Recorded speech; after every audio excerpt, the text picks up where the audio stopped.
everyone. Good evening. Standing room only, I'm not used to this. Well, welcome to Thousand Islands Environmental Center. My name is Debbie Nowak, and I'm the naturalist that works here at the Environmental Center. And part of my job is to provide public programs, some interesting topics to teach people a little bit more about the environment and how they can appreciate the environment. So, I don't know, 6, 7, 8 months ago, I thought, well, we have eagles out in the winter time. We have eagles down here. Maybe I'll do my bald eagle PowerPoint for you, and we'll see if we get some people to show up. I guess be careful what you wish for, right?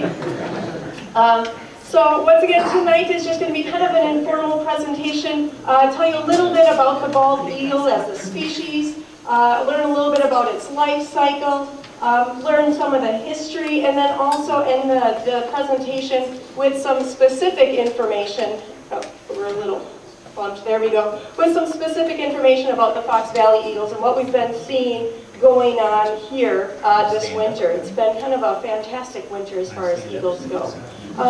Lori, could I maybe ask you to turn the fans on back in that corner? Just with this many people, we're going to start getting warm pretty quickly. There should be a knob back on the light switches back there. There we go. Just before we start sweating. I know we're all appreciating that we're not freezing. But just to kind of get started, of course we have the bald eagle. It's probably one of the most recognized birds. People see that brown bird, the white head, the white tail feathers, the yellow beak, and almost any child that comes through this building, no matter what the age, knows it's an eagle. Of course, the bald eagle has been around for a very long time, and it's been a highly respected bird for a very, very long time. We find evidence of the bald eagle in hieroglyphs, even back way before I remember, way before you remember. So back in the historical days, people still regarded the eagle, wrote about the eagle, drew about the eagle, had stories about the eagle. In the Native American history, the totem pole. The totem pole represents a bit of a hierarchy. What do you see at the very top of this totem pole but the bald eagle? Even when you think of current Native American groups, this is just the symbol for the Oneida Nation.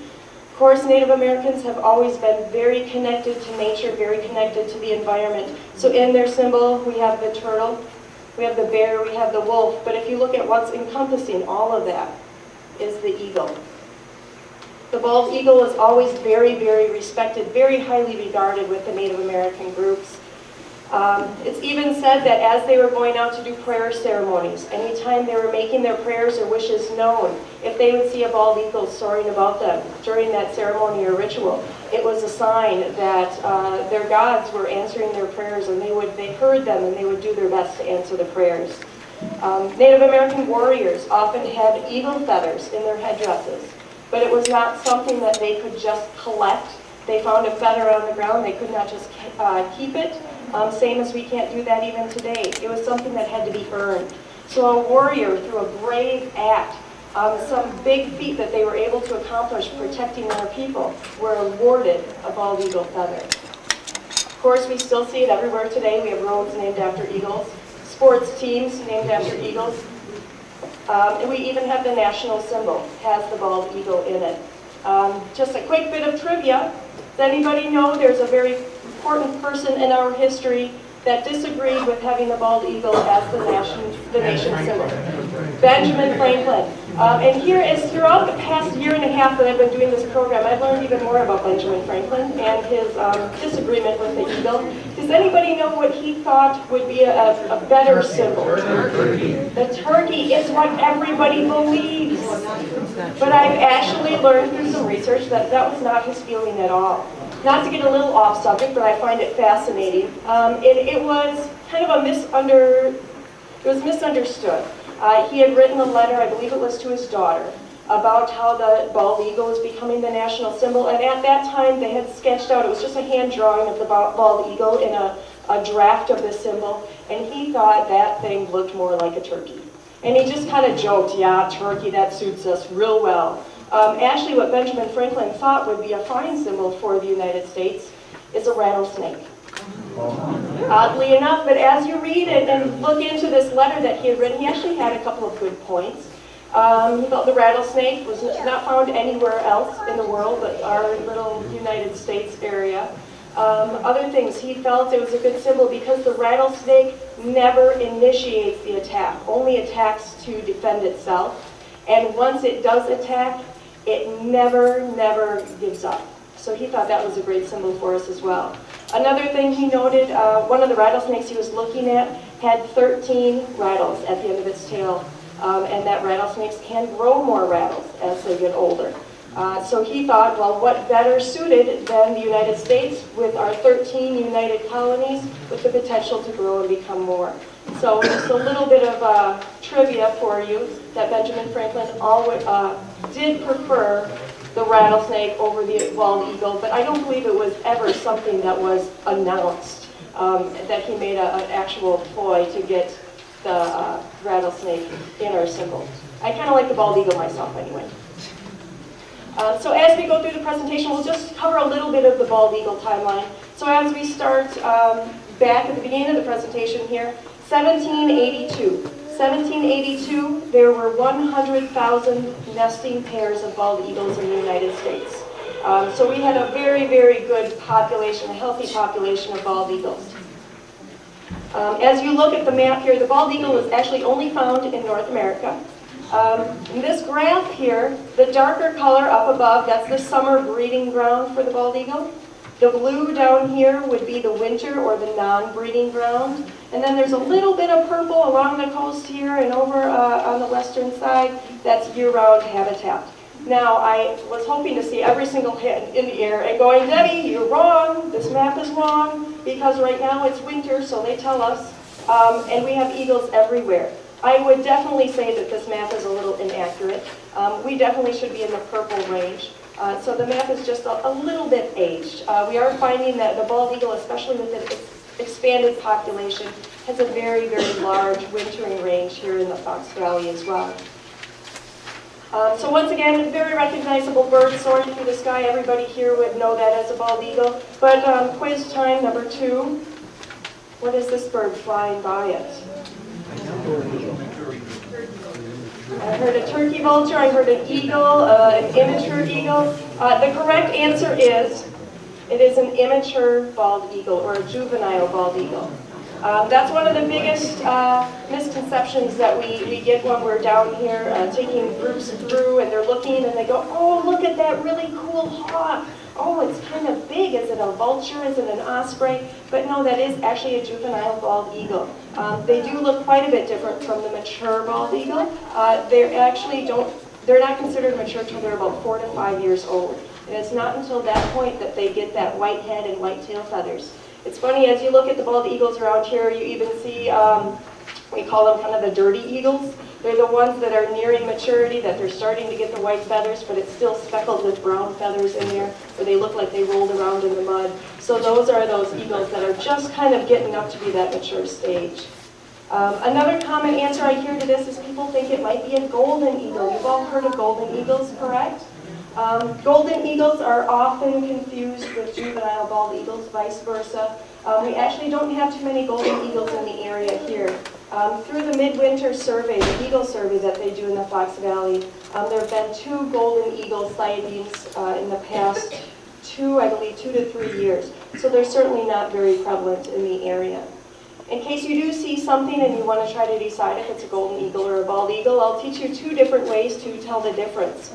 In this picture, we have a bald eagle and a golden eagle. And what I want you to look at in these pictures, I always like to refer to it as their pants. You have to look what kind of pants they're wearing. The golden eagle wears full-length pants. And what I mean by that is the feathers on his legs go all the way down to his feet. So if you look right here, this is the golden eagle with the feathers going all the way down to their feet. Bald eagles, however, are much more fashionable, and they wear capris. So you have to, once again, look at how far down the feathers go. So on the bald eagle, you can tell that the feathers stop right about here, right about their ankle, showing a little ankle, and that is a real good way to tell the difference between the juvenile bald eagle and the golden eagle. Another way to tell the difference between the 2, oftentimes we don't get a close enough look to look at their pants. Sometimes all you get to see are them soaring above. One easy way to tell the golden from the bald eagle while they're flying is to look at the white coloration in their wings. The bald eagle is a very mottled brown and white mixture. There's no real pattern to it. So we have, that's this one here, the immature bald eagle. But the immature golden eagle, the golden eagle has more blotches of white. So you see on the tips of the wings, you have one concentration of white, and also a little bit of a concentration of white on the underside as well. So an easier way to tell as they fly above. All right, quiz time. I like quiz time, can you tell? Quiz time here, we have two eagles fighting over a fish. Do we have one mature bald eagle and one immature? Or do we have a bald eagle and a golden eagle? Immature and immature, correct. Once again, you can take a little glimpse at the pants there, wearing capris, showing some ankle, and also at the white on the wings. It's not in a concentrated patch, just kind of mottled and spread throughout. Excellent. Just a little bit about the life cycle of the eagles. They are a nesting bird, of course. Eagles will build one nest and they'll use that nest year and year and year, continue to use it every single year until it gets to a point where they are not safe anymore. We do have one active eagle nest here on the property. We used to have two nests. They weren't both active. We had an old nest and a new nest. And the old nest was actually abandoned, we believe, because the eagles did not feel safe and secure in that nest anymore. It was in a dying cottonwood tree that for probably 5 to 10 years the DNR biologists refused to climb it because they didn't feel it was structurally sound. We think finally the eagles decided, you know what, this tree is not going to last much longer, we need to pack up and find a new home. So they did rebuild in another tree very close to the first one, which is a good thing because in our big storms that we had go through in September of this year, that old nest tree went crashing down and that would have been the end of that nest and they would have had to start all over. But they do use that nest year in and year out, year after year. The eagle nest is actually quite large. If you got a chance to walk around in the building, you might have seen the eagle nest we have in the front room up here. That is actually a small version of an eagle's nest. Bald eagle's nest is about 6 feet across, 6 to 7 feet across. It can be 3 to 4 feet deep.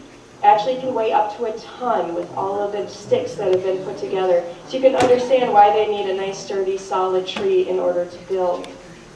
When we're all done with the presentation, if there's time, especially if there's some children interested, I do have a model eagle's nest that's actually made out of parachute material that replicates the size and shape of a bald eagle nest. We can always see how many people we can squeeze inside.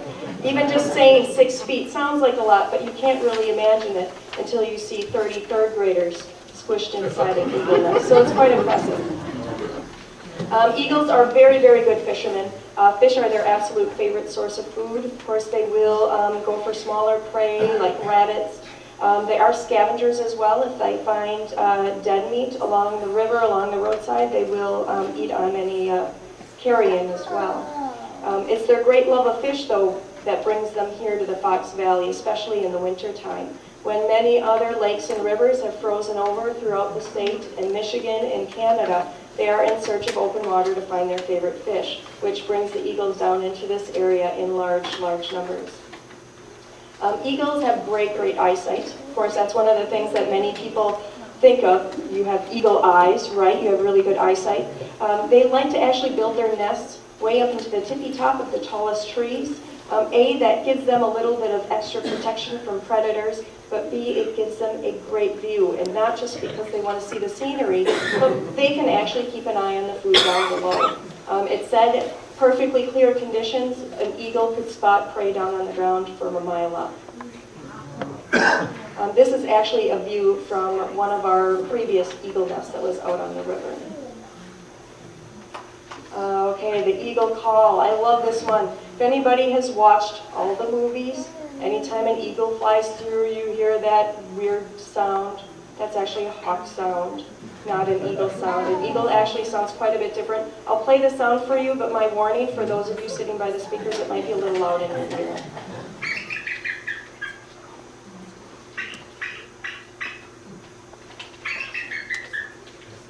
So that's actually an eagle call. You hear it a lot, especially this time of year. Once we get into February, you're going to hear those eagles calling back and forth to each other. Really just a neat sound to hear, but not something you would expect to hear come out of this really tough, top of the food chain kind of bird, though. Eagles do mate for life, so they find that one mate and they will stay with that mate year after year once again. However, if something would happen to one of them, they wouldn't hesitate to find another mate to continue on the reproductive cycle. There's a story a few years back, it must be 5 to 10 years ago, we had our mating pair here at Thousand Islands, and someone witnessed one of the eagles come and fly and grab a fish out of the river. It was a carp, and it was a little bit too heavy. Eagles can only fly off with about 4, maybe up to 7 pounds worth of food in their talons. That fish was just too heavy, and it pulled it down into the water underneath one of the chunks of ice. So that year we did lose one of our mating eagles. It did find another mate, but it was too late in the season. They didn't have a successful year that year, but then the following year they did have a successful hatch out of the nest. Of course, wintertime is the greatest time to see them because they are here in larger numbers. As I mentioned before, the open water here is what really draws them to the Fox Valley. A source of food, proper habitat, they couldn't really ask for much more than that. So of course you'll see eagles out roosting in trees. Some years it's 4 or 5, some years it's 50, 60. So this is definitely one of those more plentiful years with plenty of roosting places for the eagles and lots of eagles taking advantage of that. Once we get, oh goodness, we're actually kind of getting close. We have all the eagles congregating in December, January, even into February. But by mid to end of February, our mating pair here are going to start kicking everybody out of their area. Eagles are very territorial, and they will not tolerate other eagles in their territory during the mating season or during nesting season. So we've already seen the eagles starting to work on the nest. Here's a picture of an eagle just bringing some grass up to the nest. But even within the past few weeks, we've gotten pictures and seen evidence of the eagles taking sticks up there and rearranging the sticks in the nest. So we know that nesting season isn't too far off, mating season isn't too far off. Once that happens, we'll see a disbursement of all the other eagles going back to their own territories for their own mating season. They usually lay eggs about the first part of March. We say within the first couple of weeks of March, we'll usually see the eagles sitting on the nest. Of course, there's no tried and true way to know for sure when an egg is laid, but we will see them kind of in an incubating posture. So anytime they fly into the nest, they have this kind of rocking motion as they very carefully tuck their talons underneath them and get into position onto those eggs in order to incubate them. Once we see that posture, we get the good impression that those eagles do finally have eggs in the nest. They will lay sometime somewhere between 1 and 3 eggs, and it takes about 35 days for those eggs to hatch. And after that, we have our cute little eaglets poking up in the nest. So here we have mom or dad, the big eagle. If you look right in front, you'll see the little gray fuzzy head here. That is the baby, or the eaglet is the name that we give them. Very cute when they start, but they do grow rather quickly. One very interesting thing as far as eagles go is they do have a little bit of a case of sibling rivalry when it comes to the babies as well. I mentioned between 1 and 3 eggs. Those eggs are not laid all on the same day, usually a day or so apart, which means that they hatch a day or so apart. So what we usually find is the eaglet that hatches first, the egg that opens up first, that eaglet gets a little bit of solo attention from mom and dad, will get food into its system, grow a little bit, get a little bit stronger. Then when the siblings are born, and they're pretty helpless when they're first born, that older one will be able to kind of nudge the little ones out of the way and get more attention from mom and dad. Apparently, for some reason, bald eagles turn a blind eye to sibling rivalry and don't make sure each child is fed appropriately and the same. So we usually get 1 or 2 eaglets that are a little bit stronger, a little bit larger than the others, where we have some that somehow get bumped out of the nest or just don't survive. So it's very rare for 3 eggs to be laid and all 3 eaglets hatch and fledge out of that nest. Okay, so here's where I had some technical difficulties this morning. If you want to bear with me, we'll see if we can get it. This is a video from a local nest. It was actually out of Wrightstown that was taken a couple of years ago. And I do have just kind of a neat footage of the babies in the nest, just so you can see them in action. So I'm just going to get out of this. My video wouldn't embed into my program, and I will play the video for you on here. By the way, as long as we're here, I might as well put in my shameless plug. We do have a Facebook page up if anybody's on the internet. We usually do a good job of posting some updates on what's going on, programs that are going on, and just kind of conditions of the property and the trail. But so here we have a little video. You can see the adult is in the nest here. You can see one eaglet right next to the adult. There's a second eaglet. If you watch over in this side here, you'll see a third awkward little thing we're talking about. So yeah, out of this Wrightstown nest, we did have 3 eggs that hatched, 3 eaglets that started out that year. I'm going to get this closed up now, and we'll go back to the PowerPoint, and I'll show you after they've grown a little bit. So we are going to go back here. Once again, this nest, 3 eaglets, and if we fast forward a month, it's a great visual to show how quickly these eaglets grow. This is what they look like about 30 days later. Much, much bigger. You can see these eaglets have not flown out of the nest yet. They haven't fledged, but it's such a cool thing to watch. You can see them practicing, how they stretch out their wings and try to just catch a little air. Just practice around and see how they're doing. I believe these eaglets probably fledged out of the nest within a couple of weeks after this video was taken.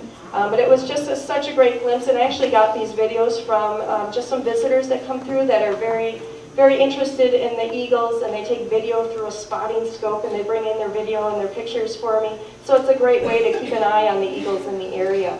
Unfortunately, this nest was actually a nest, I'm not sure if anybody are familiar with the Wrightstown area. This was a nest that was built, unbeknownst to the eagles, but in the middle of a new subdivision. And what that means is the eagles did not have a protective buffer from people and from other things. So as fascinating as this was, I'm really glad that people have been so interested in the eagles. But many people weren't observing kind of a common courtesy barrier between them and the nest, where we had people, you could literally walk right up to the base of the tree. And we did have people literally right up to the base of the tree day in and day out as these eaglets were growing. So the eagles did abandon this nest. Remember I said they'd use it over and over again unless they don't feel safe. So there was just a little bit too much activity there for them. They did abandon the nest. I have on good authority that they did rebuild a nest not too far from here, but on private property, where they're a little bit more protected, a little bit more secluded, and they did have a successful year last year as well, hatching out some eaglets. So then after they fledge out of the nest, it usually takes between 3 to 4 months when they actually fledge. You'll see the young hanging around with the adults for usually the rest of the season before they're kind of kicked out of that nest and forced to go off and find their own spot and find their own mate. All right, so life cycle. We're going to move on to a little bit of the history now. So we were back at that 1782 when we had 100,000 pairs of nesting eagles. 1939, this wonderful thing called DDT was first introduced. Most of you hopefully have heard of DDT before, are familiar with it. It was kind of a wonderful thing that you could spray around your yard, in your house, at the beach, and it got rid of all of those pesky bugs that carried disease, that bit you and made you all itchy. Some people really thought it was just a wonderful thing to use. Unfortunately, it had some drastic effects on people and the environment. I love this picture. There's kids just running around while they're spraying chemical.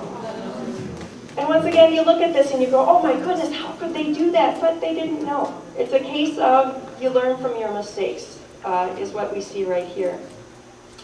So how do pollutants like DDT and even something more familiar here in this area, PCBs, how do they affect bald eagles? So we're going to go through just a little bit of a graphic display here, a little visual for you to figure it out.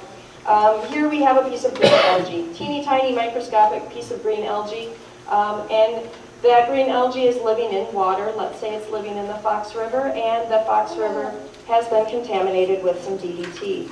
Here we have one teeny tiny little particle of chemical that has attached itself to the green algae. In scientific terms, we talk about the ratio, how much how much of the bad stuff compared to how much of the good stuff. So here we would say it's 0.001 parts per million of DDT. Hardly anything, not really much to concern yourself. Things in your water that you drink at home are much higher than 0.001 parts per million. But then we also have these little organisms that live in the water called Daphnia. Daphnia like to eat green algae. Let's say that Daphnia eats 10 pieces of green algae. What happens is each one of those pieces, remember, had a little speck of contaminants on it. But these chemical contaminants don't break down in the body like food do. It's a man-made chemical. It doesn't naturally biodegrade and break down in through the food chain. So now we have 10 of those little pieces of chemical inside the Daphnia. Now we're at 0.01 parts per million. As we keep going, we have a little minnow, a little thing called a Johnny Darter. Johnny Darter, as you can imagine, is going to eat some Daphnia. So it eats 10 Daphnia. Each of those 10 Daphnia had that chemical in them. Once again, the chemical doesn't break down, it just continues on with the food chain. So now we're at 0.1 parts per million in our little Johnny Darter. Moving right along, here we go with our smallmouth bass. Any guesses what our smallmouth bass likes to eat? The Johnny Darters. He eats 10 Johnny Darters, and we're up to 1 part per million of chemical or toxin. Moving on right up the food chain, we have our bald eagle. We've already mentioned what's a bald eagle's favorite food? Fish. Bald eagle's going to eat 10 of those bass.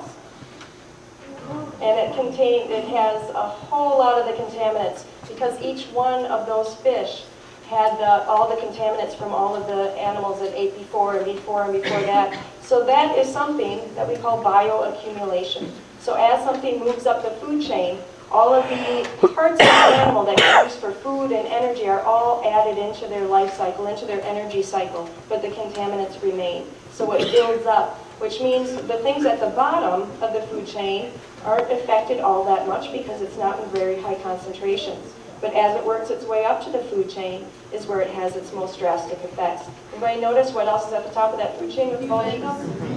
Humans, yes. So all of the things that we are doing that was having an effect on the environment and the animals is having an effect on people as well. The biggest thing it had to do with the eagles is it had a very, very bad impact on their reproductive cycle.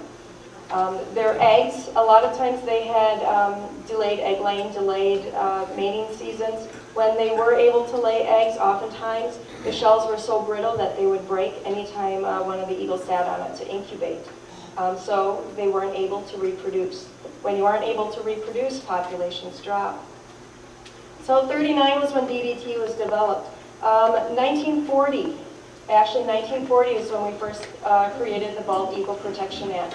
This protected the bald eagle from hunting, from collecting their eggs, all of those things, thinking, well, this is going to save the eagle population because the numbers were already starting to drop. But nobody had connected the dots yet to realize the source of the population decline in the eagles. Finally, in 1962, a wonderful woman named Rachel Carson kind of finally stood up and said, there's something going on and we need to get to the bottom of it. And she was actually the very first person that stood up and said all of these chemicals we are using is going into the environment, going into the ecosystems, and affecting a lot of our wildlife. Her main concern was birds. She noticed such a great change in the bird populations in the area. So that was kind of the start of when people started opening their eyes and learning what was going on. In 1963, we were down to 487 nesting pairs in all of the United States. So this has gone down from 100,000 nesting pairs. So once again, a drastic drop. 1970, the Environmental Protection Agency was created. 1972, DDT was banned. 1973, the Endangered Species Act was created. These things together was that turning point that started getting us back on the road, back on track to where we should be. And then in 1978, the bald eagle was listed as endangered in 43 states and threatened in 5. 1987, that was a good year. We actually first spotted an adult and juvenile eagle, and that was spotted here at Thousand Islands Environmental Center. We like to toot our own horn and say it's our claim to fame that we were the source, or we were the location of the first eagles that came back into the Fox Valley.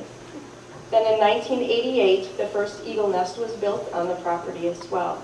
And we have had nesting eagles here every year since then. They haven't always been successful years, but we have had eagles every year. This is a picture of the first nest that was on the property.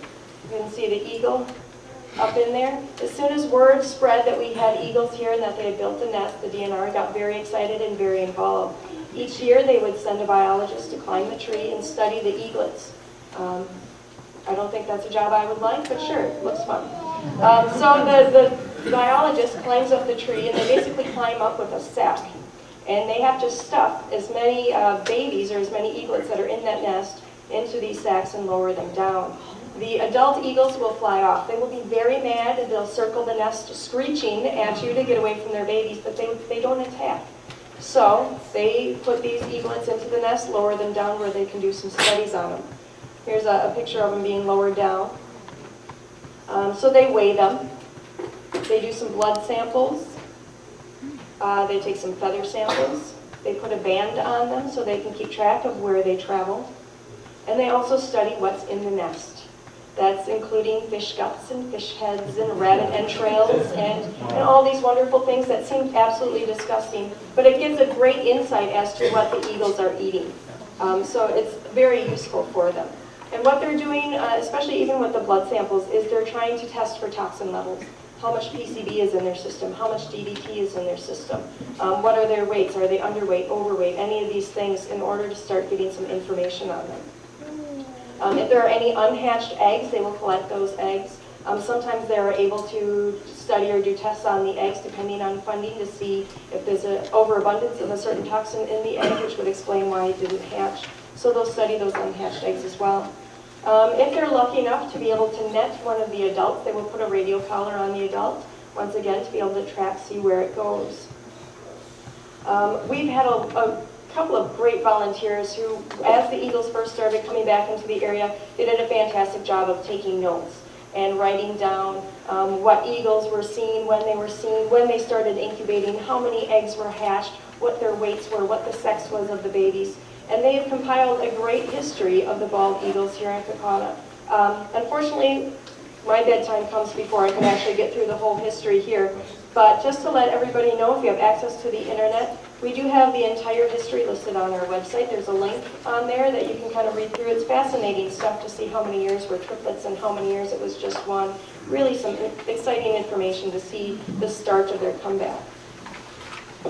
All right, then it brings us up to 2007.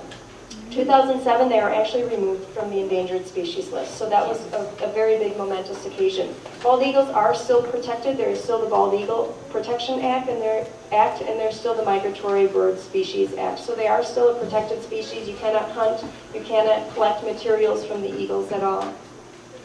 A couple of graphs here to show you. Not so much important on the exact detail, but just to notice this was 1963, 487 pair. Over time, our numbers have grown, and now we're up to almost 10,000 nesting pair of eagles. Once again, this information is a little bit dated. That was from 05 or 06. That was from 06. Those numbers have continued to go up. We're not back to that 100,000 pair, but then again, we may never be up to that point. There's a point where you have to have a little balance between humans and them having places to work and live, and also having eagle numbers. So I don't know that we'd ever get to a point where there's enough proper habitat for eagles to get quite up to that same population, but they're doing very, very well now. A couple of surveys and interesting things that go on here in the area. The DNR does a midwinter survey. They do that every January. And what actually that amounts to is we get 50 plus volunteers that gather up. They're all assigned a point somewhere along the Fox River, somewhere between Neenah and Wrightstown, I believe is the stretch that they monitor. They get up way too early. We say they get up at dark 30. And they get into their position to count eagles as the sun rises. So they're there before the sun rises, and they sit out in the cold, in the snow, in the rain, whatever it happens to be, and they count eagles. And they mark them down, how many adults they see, how many juvenile, how many they can't tell their age. And all of this information gets compiled together by Dick Nicolai. He's the DNR wildlife biologist for the area. And they make an estimate on how many eagles we have here in the Fox Valley each year. So once again, we go back to, this is 1981 at the start, and we have a little bit of fluctuation, but you notice where our numbers are now. They're way up there. Once again, my graph only goes to 2009. I can tell you those numbers have grown. In 2011, the estimated total, I believe, was 489 eagles wintering in the Fox Valley. This year, despite the fact that we see so many of them and it seems like there's so many more, the estimations are actually a little bit lower. We are at 363 today. But still a fantastic number of eagles to have. And keep in mind, this survey is done with a little bit of estimation and a little bit of finagling, because if we have someone at site A sees an eagle and it's flying west, and we have someone west down the river and see an eagle fly in, well, is that a new eagle? Is that the same eagle that just flew? So there is a little bit of estimation in there, but these are pretty good numbers.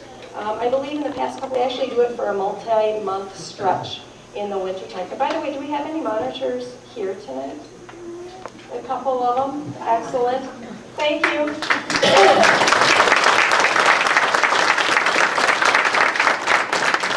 Oh, dark 30 is way too early for me. So, what they do is they go out, usually November through March, and they go and they count eagles that same way each month that they come out.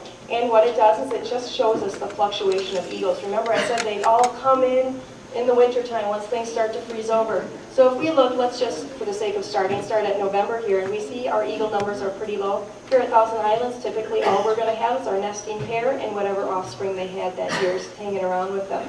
And then as it gets colder and ice starts to form, you see those numbers rising. And then once again, as we get into March and we get into that nesting season, they shoo those eagles out of there pretty quickly so they can get on with their nesting. But yeah, it's interesting to see the peaks. And from year to year, sometimes those peaks happen at different times. We have a really drastic change into winter and everything gets frozen and snowy early in November. We might see it peak a little bit earlier. If we have a very mild winter, it might peak a little differently. This year, I can't quite explain, other than the population has just gone really, really well, that we've had a great influx of eagles, but the weather hasn't been all that drastic. It's still been cold enough for other areas to freeze up and bring those eagles down here, however. Maybe it just explains the slight drop in winter counts from this year compared to last year. Last year was a little bit more harsh of a winter. It brought a few more eagles in. But whatever brings them in, we are happy for it. We love to see all the people and all the interest that has been created from the eagles here at Thousand Islands. We get photographers that are here every day trying to get some great pictures. We get visitors who have never seen an eagle in the wild. We've gotten a few people that have driven to Prairie du Chien, and they've driven all over to see the eagles and didn't know they could get such sights right here in their own backyard. So these are a couple of shots from this year that I thought I'd share with you. Thanks to Randy McSorley over there, one of the monitors. He's on the board here at Thousand Islands, and he loves coming out with his camera and gets some really great shots. A lot of these throughout the slideshow have been his. So he gets all the credit, I don't get any of it. But this is just a picture of our nest, our current active nest. Not an uncommon sight. We see an eagle on the nest. There's a couple others hanging around. But we also see the eagles all over along the edge of the river. Both mature and immature eagles along the edge there looking for fish. By the way, we have noticed that we've had a higher number of eagles anytime we have a fish die-off. I don't know if anybody was around in the area. October, November, we had a really bad gizzard shad die-off. It's just a species of fish that can't tolerate real drastic temperature changes. It's at the northernmost of its region. It got cold kind of quick for them, and a lot of them died off and kind of floated up to the surface and washed up on shore. The eagles have been loving it. The eagles, the ducks, the raccoons, everybody's been feasting on these gizzard shad. So what better? Here you have the Fox River with all of this fish in it. Not only that, it's kind of an all-you-can-eat buffet. You just need to kind of work your way right down the line. Kind of a new one for me this year is we're even seeing the eagles in the fields near the center. So this isn't too far away from the river, but we usually don't see them venturing off quite that far. This is my favorite picture though. So, any guesses how many eagles are in this picture? 50? Well, I don't know. We'll see. We're going to count. I had fun doing this the other day. Okay, so we'll start with the matures. There's 1, 2, 3, 4, 5, 6, 7, 8, 9 matures that I picked out of here. I'm sure I'm missing some. I did the best I could, zooming in on my picture. All right, so we are at 9. Now we'll start with the juveniles. So we're at 10, 11, 12, 13, 14, 15, 16, 17, 18, 19, 20, 21, 22, 23, 24, 25 is what I spotted in this one picture. That is just awesome. I love that. It's, yeah, basically the whole tree. And I'm sure, once again, this is one of Randy's pictures that I kind of stole off of Facebook. If he had given me the original photo file, it probably would have been a higher quality that I could have zoomed in better and made out some more outlines. Because these are just the eagles that are kind of at the surface of the tree here. If you look a little bit deeper into the tree, you probably would have found even more. Reports that I've had, we've had some visitors come through and they say they counted 150 eagles. Our big eagle couple that gets me all the videos and footage, they said they were here New Year's Eve. It was over 200 eagles that they saw out here. So the numbers have just been fantastic. So the eagles definitely are doing well. We are doing something right. Everybody should give themselves a little pat on the back because the human race, our population, we saw the error of our ways and we did something to change it. We protected the species, we started protecting the waters, and we're definitely seeing a great return on that. The eagle populations are just doing fantastic. If I can, just 1 second. Dick Nicolai, that I mentioned before, is the wildlife biologist. And I just wanted to share something that he wrote. He sent this out after he did his winter survey last year. And I just thought it was put so well, and I just kind of wanted to read it to you as well. He writes, the January survey was one of those super surveys where most of us, except for a few, saw a lot of eagles. They just kept coming. Most of us were awestruck. Proof of the recovery of eagles is in the survey as well as the recovery of the Fox River throughout the Fox cities. Health of a river is displayed in the diversity in its components. The abundance of open water during inclement weather for foraging, whether by eagles or by other wildlife such as otter, ducks, like mallards, but oh my, the golden eyes, and the common mergansers. We have numerous roosting areas either on the river with the many islands throughout the river course or along its banks and large oaks as well as cottonwoods. Roosting habitat is indeed a prerequisite for having them in these quantities. Open water is maintained by Mother Nature, but our human touches with dams and hydroelectric power, as well as the use of the river to cool equipment, certainly add to the positive feature of eagles utilizing the opportunities. The other feature is the abundance of prey, whether fish or fowl, along its whole course. Earlier that week, I had a chance to talk with a few customers of the restaurants along the Fox River. The ambiance of the waterfowl and eagles gives them charm along with the river. I just think that was put very, very well. Not only are we proud that we brought this population back to where it was, but we're kind of serving ourselves in as well. It's kind of a win-win situation. We have this great population here in the Fox Valley, but now we also have this great attraction that people are coming from all over to see. So it's really kind of a cool thing. But then many people say, well, what's next? Are they good? We don't have to worry about them anymore? So I just thought I'd bring up a couple of things. Eagles still do have a fairly big threat, and that threat is still humans. We would still be the top predator of the bald eagle, even though we're not allowed to hunt them. But it's things that we have and things that we build that tend to be the greatest threat. So here you see a picture. It's just a picture of power lines. It's actually some power lines that we have just down the road here. And you'll see some really big orange balls on those power lines. That's because a very big threat to bald eagles is electrocution. They are a very large bird. They have a wingspan of about 7 feet. And there are times when they're flying through power lines that their wings can connect to different lines and become electrocuted. Anybody who was looking around before, or if you look around after, we do have a juvenile bald eagle that's mounted in our front room up here. It's kind of flying through our glass display case. That is a juvenile that was born out of our nest that was electrocuted on power lines. So it definitely is a threat. So one thing that's been done to try to prevent that is creating a visual for them, something that they'll fly around instead of flying through. Probably the biggest thing nowadays, though, is lead poisoning. We've started cleaning up DDTs, we've been cleaning up PCBs, but many people don't realize they have things that are poisoning the eagles as well as other wildlife right in their own house. How many of you like to go fishing? You, don't worry, you don't have to be ashamed to admit it. I like to go fishing too. When you go home, take a look at your tackle boxes. If you'd like, even have a little tackle box set up here. There are many things in your tackle box that could be poisoning eagles and other wildlife. Lead shot. A lot of our sinkers, hooks, things like that are a lead-based component. And that lead is having an effect on a lot of the different animals. This is an x-ray of a bald eagle. It's not Thanksgiving dinner. But what we have here, it was an immature bald eagle, and it was found in Lena, Wisconsin, December of 2007. It was found on the ground. It was weak. Definitely not proper normal behavior for an eagle. They brought it in, they did x-rays, they found it had lead in its system.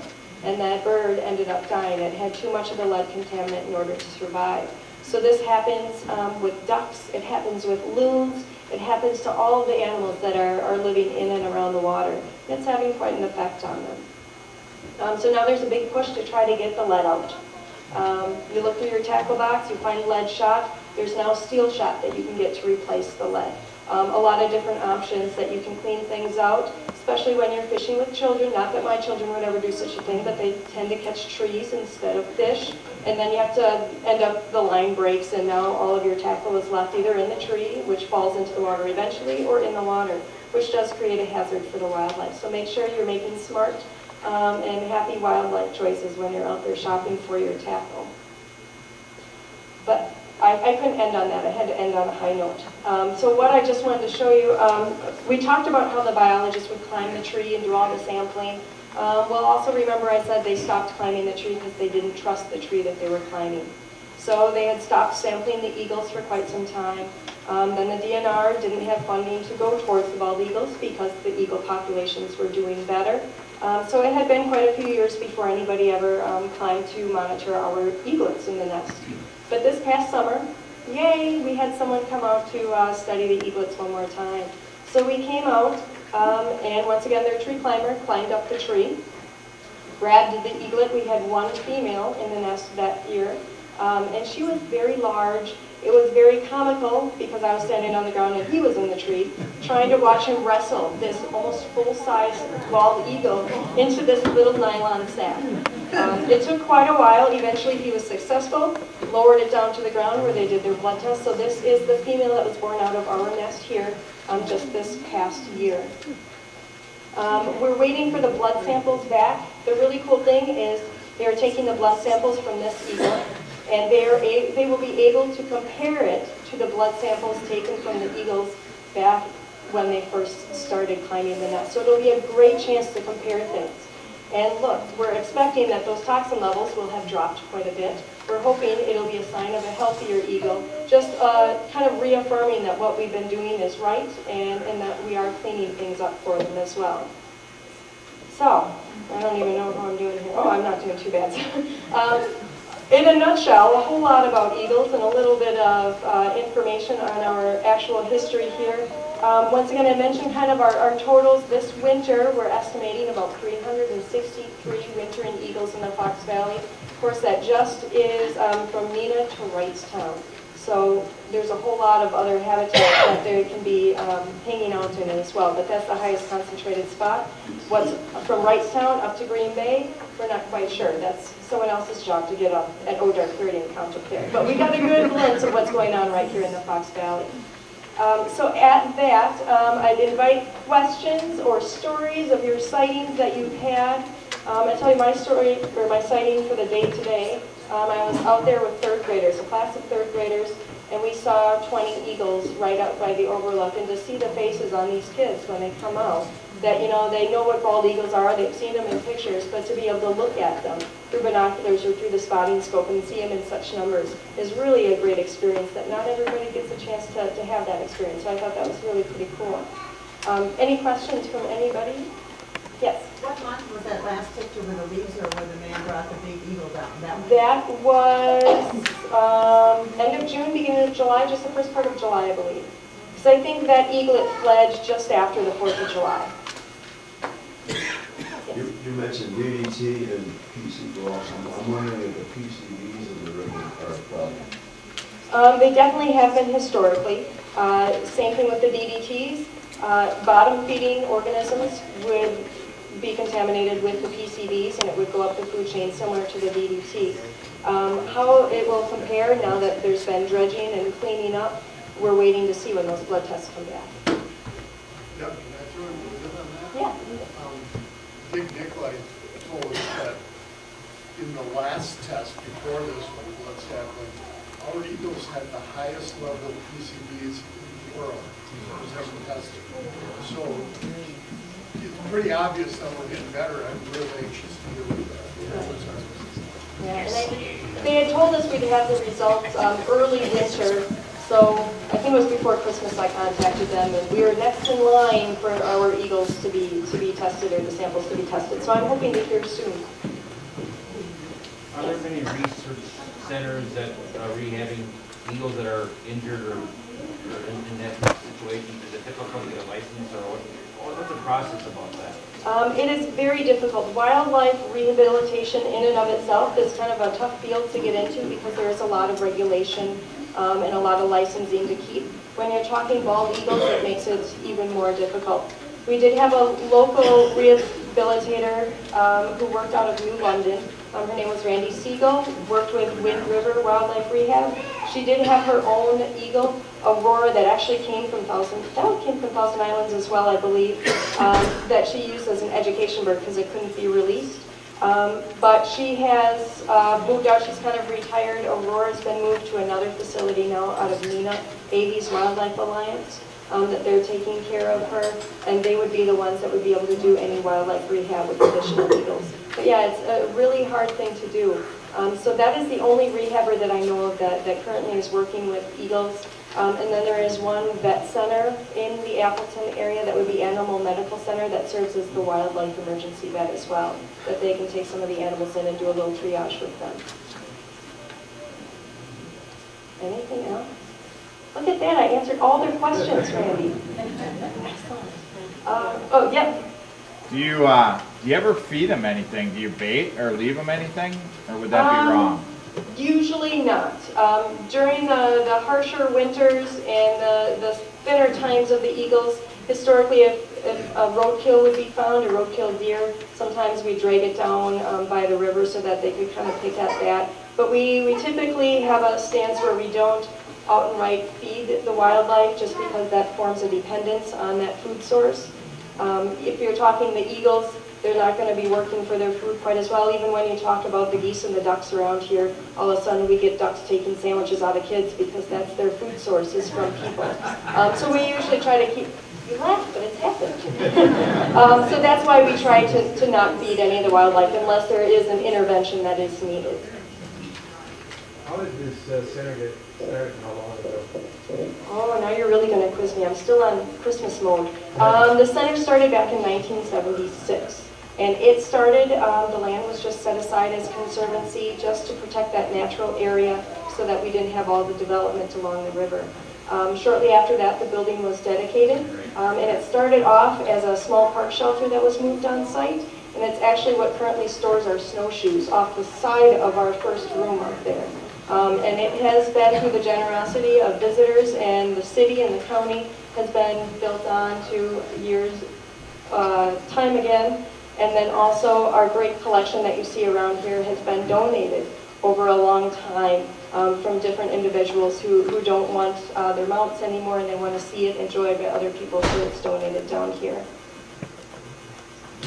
This past year, there was a live webcam from the forum. You saw the nest from the beginning where these eggs were laid until the eagles flew. I understand that there's a live webcam being set up in Wisconsin as well for this season. Shyacton? I don't know all the details of that. I know someone had contacted us interested in trying to help us set up a webcam as well on our eagles. It does get to be a little bit more complicated because our eagle nest is located out on the island, so there's no power source out there, there's no cable we can plug right into. So the logistics of getting a camera up there are going to be a little bit more difficult as well as the funding to get that camera. It's definitely something that's been on my to-do list since I started here about 4 years ago, and hopefully it'll be something that will be realized soon. Once again, there's just some details that we'll have to figure out how to work. Jeff, do we know anything at all about eagle populations up along Green Bay? I have not heard any word on the eagle populations this year. I know last winter the populations of the eagles along the Fox River up in Green Bay were just as strong as ours down here. I would go with the same assumption that it's probably equal to here. Dick Nicolai would be a great source of that. He might have heard from some of the DNR offices up there what the numbers are as well. If you don't mind me sharing two more things that I got from Dick Nicolai from Saturday before last in Concord. First, he said it's been confirmed that we do have a few golden eagles on here, which is really exciting. The other is you showed the picture of the eagles on the field, and he checked that out and found out that Barber had actually had some cow carcasses that he dumped out there, and that's what brought the... So there was a little encouragement on the field. I've never ever seen so many seagulls this year. Are they problematic? Except for my car outside, they don't seem to be too terribly problematic. The eagles will outcompete them for food. The seagulls have been scavenging once again on all the shad that have been washed up. So the seagull population has been pretty high, and it started early fall, late summer, early fall. The seagulls were everywhere. And we kept saying, oh, once it gets cold, they'll move on. Well, it got cold, and I don't think many of them moved on. So we do still have quite a few. That's the nice thing about nature is they kind of all manage to sort their own stuff out, and they'll make sure whoever needs food will get food, and others will move on. I'm certain that between a battle between the seagull and the eagle will win out as far as that food goes. So I'm not too concerned about the seagulls running the eagles out of town. A few years ago, there was a eagle's nest in Tallulah Park, and a lot of people would come and watch all of it. Did the eagles abandon that nest? Yes, that was another instance similar to the Wrightstown nest where it was just too much traffic. I've heard horror stories of teenagers lighting off firecrackers beneath the nest. So yeah, they just can't tolerate that kind of activity that close to them. They definitely will feel too threatened to continue there. Well, if you do happen to have some other questions, I'll be hanging around, happy to talk with you. I do have a lot of eagle stuff set out on the table. We can get the nest out if you're interested. One last thing that I'll mention. We do have public programs like this throughout the year. It's our goal to have something usually every month, and we always offer it free. Just some more information to get out to the public and to kind of extend our appreciation of the nature to you. If you are interested in finding out more about our free programming, we do have a list here if you'd like to come sign up with your email address. We're going to get a little bit of an email notification list going so that you know of all the other great programs that we have going on as well, okay? Thank you so much for coming out and for all the training you did.